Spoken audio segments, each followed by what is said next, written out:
اللہ پر ایمان رکھتا ہے نہ آخرت پر۔ اس کی ریاکاری خود ہی اس بات کی دلیل ہے کہ وہ خدا اور آخرت پر یقین نہیں رکھتا۔ اس کا محض لوگوں کو دکھانے کے لیے عمل کرنا صریحاً یہ معنی رکھتا ہے کہ خلق ہی اس کی خدا ہے جس سے وہ اجر چاہتا ہے۔ اللہ سے نہ اس کو اجر کی توقع ہے اور نہ اسے یقین ہے کہ ایک روز اعمال کا حساب ہوگا اور اجر عطا کیے جائیں گے۔ اور صاف چٹان کی چٹان رہ گئی۔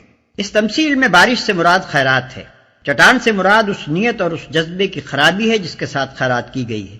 مٹی کی ہلکی تہ سے مراد نیکی کی وہ ظاہری شکل ہے جس کے نیچے نیت کی خرابی چھپی ہوئی ہے۔ اس توضیح کے بعد مثال اچھی طرح سمجھ میں آ سکتی ہے۔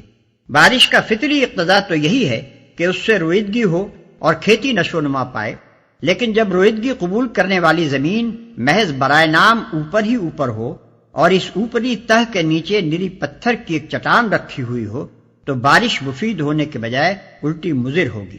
اسی طرح خیرات بھی اگرچہ بھلائیوں کو نشو و نما دینے کی قوت رکھتی ہے، مگر اس کے نافع ہونے کے لیے حقیقی نیک نیتی شرط ہے۔ نیت نیک نہ ہو تو ابر کرم کا فیضان بجز اس کے کہ محض ضیاء مال ہے اور کچھ نہیں۔ اور کافروں کو سیدھی راہ دکھانا اللہ کا دستور نہیں ہے۔